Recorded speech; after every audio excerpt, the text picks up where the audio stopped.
Hello, everyone.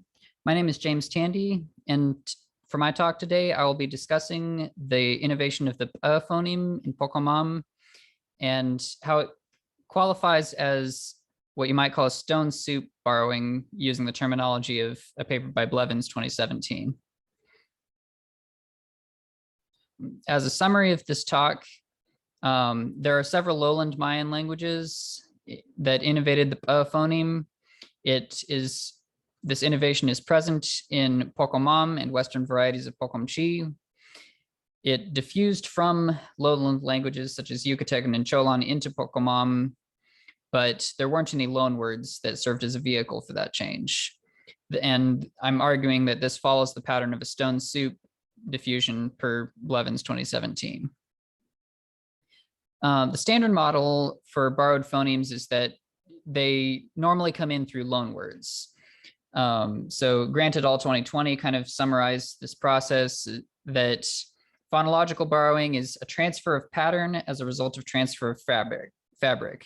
Transfer of pattern would be the new phoneme. It comes as a result of transfer of fabric, which is bringing in actual loanwords from the donor language.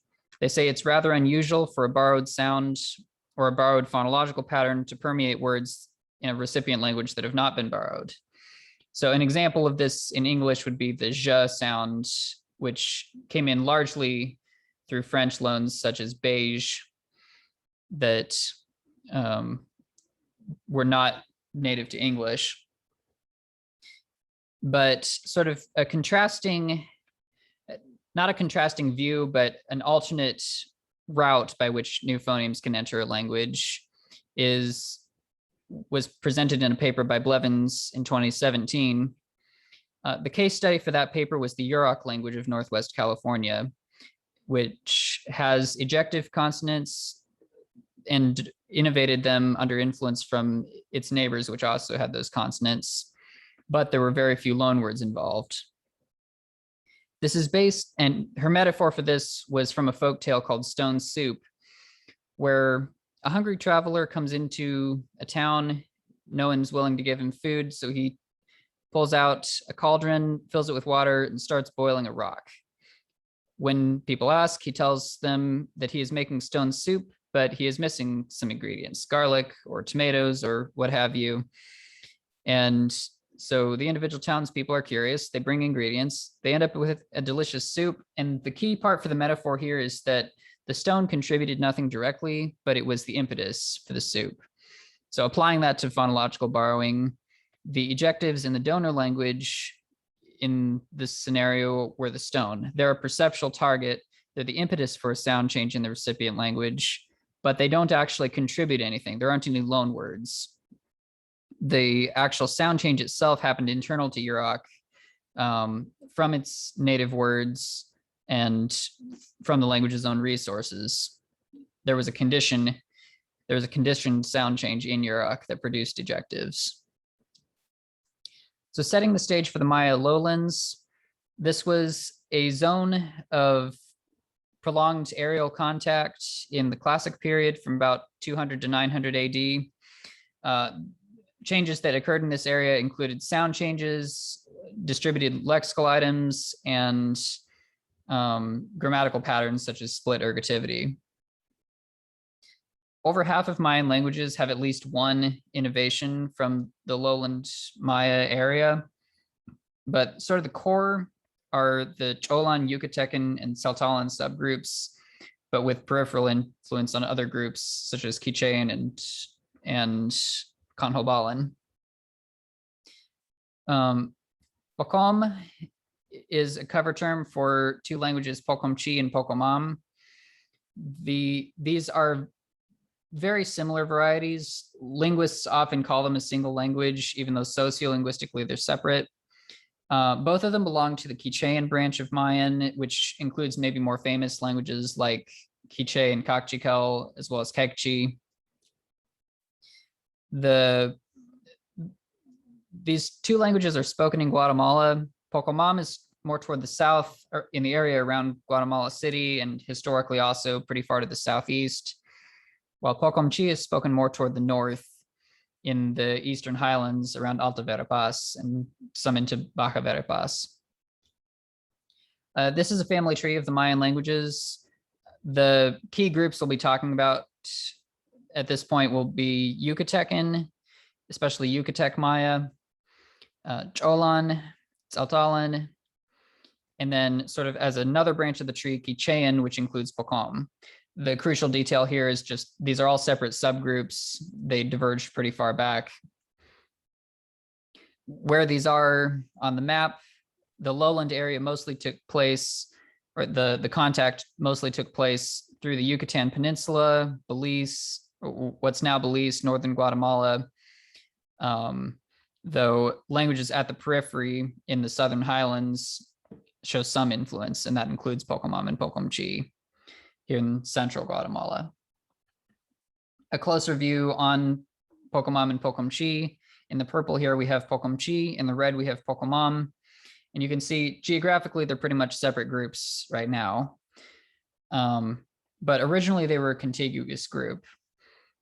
In around 1400, the Quiche kingdom expanded into Rabinal and drove the Poqomam, who had been in that area, farther to the southeast.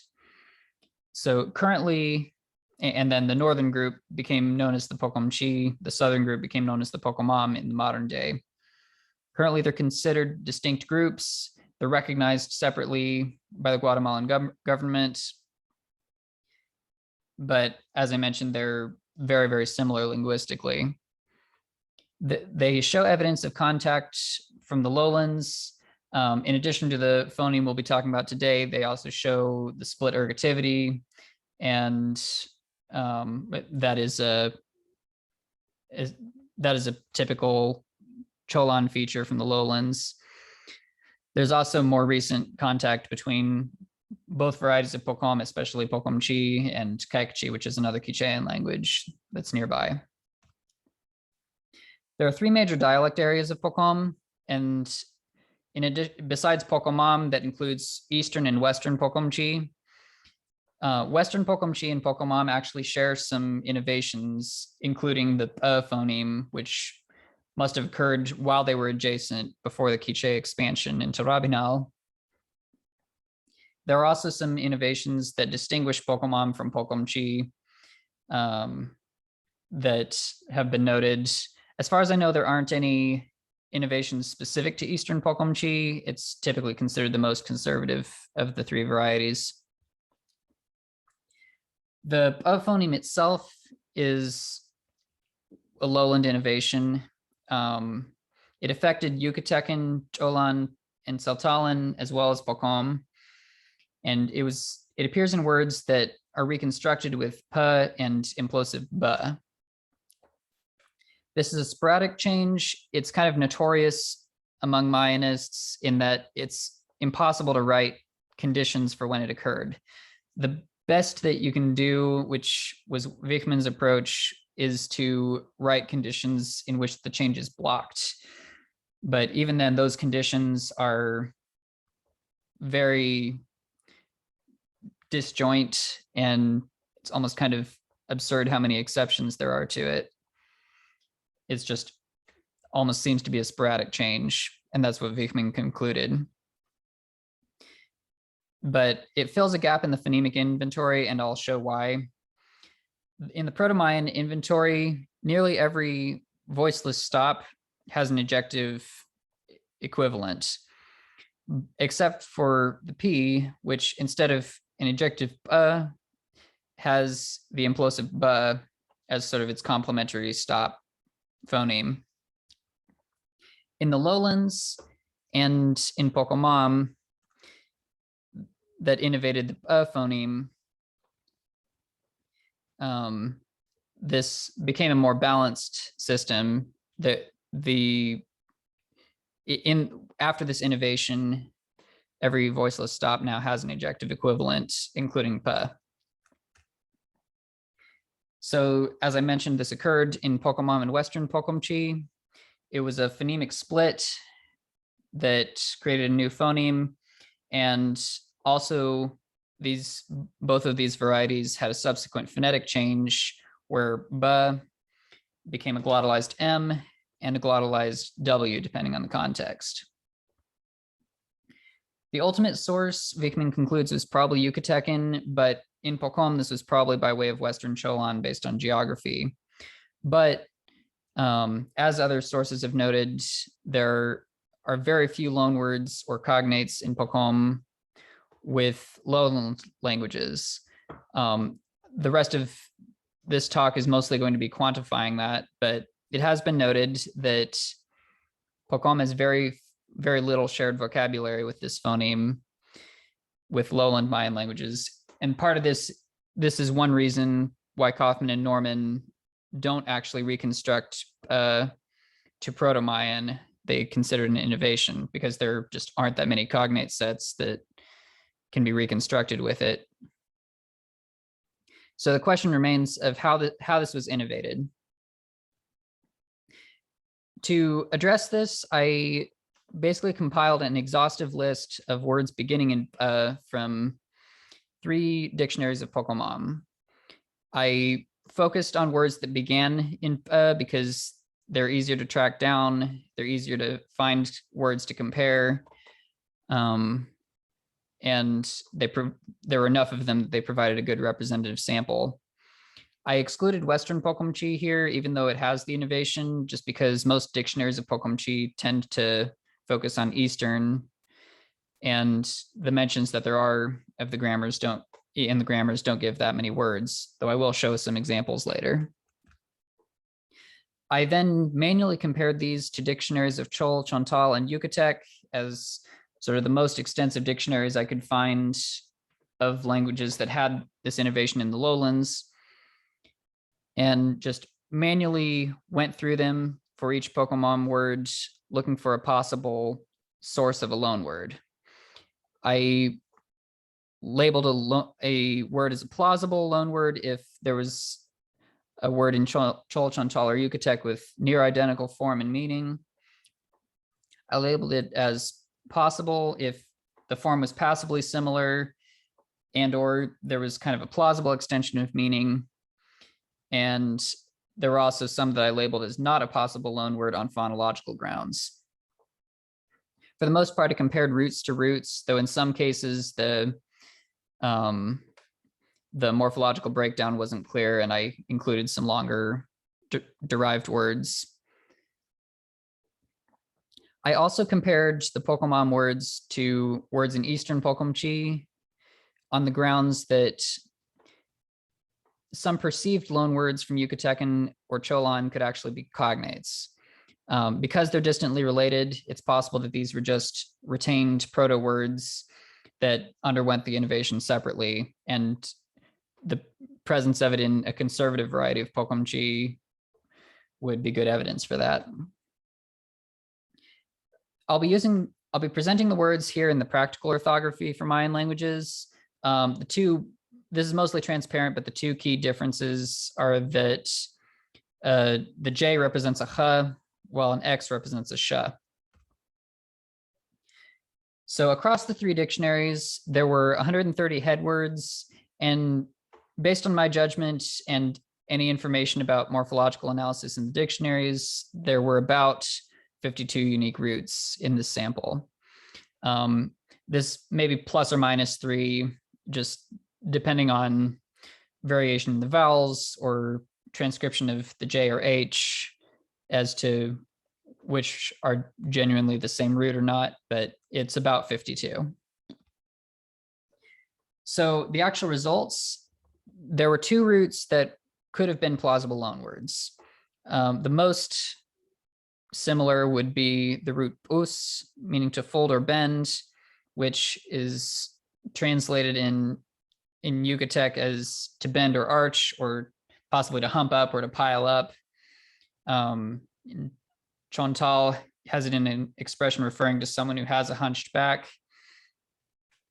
Another root is on, which has sort of a synonym in Poqomam, bol, meaning bulky or swollen.